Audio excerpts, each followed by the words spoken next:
朋友，你有没有过这种经历？你爸妈已经火冒三丈，气得要把你手机没收，你还笑嘻嘻地说，不就晚回家10分钟吗？有必要吗？然后下一秒风暴来了，手机飞走了，你的自由跟着出走。是不是很熟悉？这种自己挖坑自己跳的行为，在以色列历史上可以拍成一整季的连续剧。今天我们要一起进入诗篇78篇40到55节，来看这出人类超顽固，神比你还执着的爱情灾难片。片名埃及疯了没？40节开头这样说，他们在旷野背逆他，在荒地叫他担忧，何其多呢？这句话的翻译简直可以改成，以色列人每3天就气神一次，每7天就让神想辞职。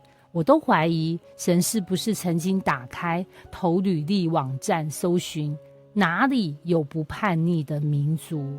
接下来的几节诗篇让我们看到，以色列人不是普通的叛逆，而是对奇迹无感的专业级对手。他们再三试探神，惹动以色列的圣者。41节，你知道什么叫屡次吗？就是明明刚才看到神劈开红海，下一刻就问，我们今天吃什么？为什么没有肉？然后神从天降下鹌鹑，他们吃完又说，没饭后甜点。奇迹对他们来说就像 Netflix 影集，看完就忘。于是从第43节开始，诗篇把我们拉回一段超级熟悉的剧情，埃及10灾。神说，你们不记得我怎么救你们？那我们来重播回顾一下。血河之灾44节，河水变血，你以为只是一锅番茄汤，但鱼都死光光。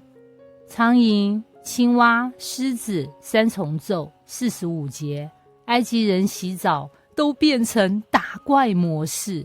冰雹与闪电交响乐48节，牛羊都被冰块打中，可能还搭配震撼 BGM。 乌黑灾难模式49节，神放出愤怒的使者，这根本不是怒火中烧，是怒火外送。整段画面超级震撼，简直是复仇者联盟加世界末日的合体。你以为神搞这么多灾难是想灭人吗？不，他是想救人，是为了让以色列人脱离苦难，并让埃及王终于放人走。他使猛烈的怒气和愤怒、恼恨、苦难成了一群降灾的使者，临到他们。49节，这不是神情绪失控，而是拯救计划升级执行。有时候神不惜震动我们的世界，为的是让我们醒过来。在埃及击杀一切长子，在寒的帐篷中击杀他们强壮时投生的51节。这段是整个灾难中最令人震惊的一幕，长子之死。但注意，神给以色列人逃避的方法，逾越节的羊羔之血。也就是说，即使审判来临，神仍然预备了出路。他却领出自己的民如羊，在旷野引他们如羊群。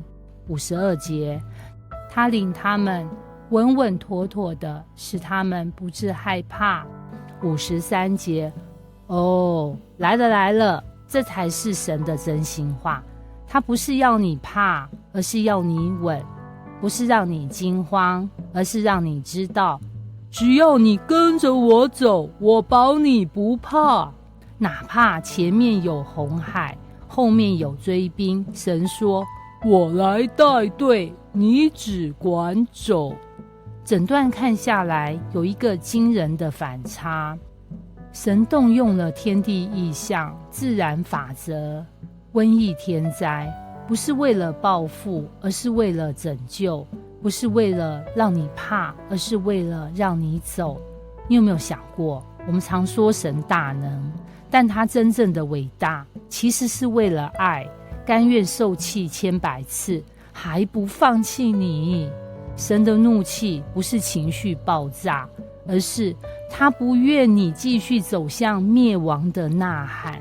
各位，如果你今天还活着，还在呼吸，那代表这场救赎计划还在进行中。你还可以选择回家，还可以走出那一片你以为走不出去的埃及。记得跟我一起当那个走出来稳稳跟随的羊，而不是一直让神心累的那只叛逆绵羊。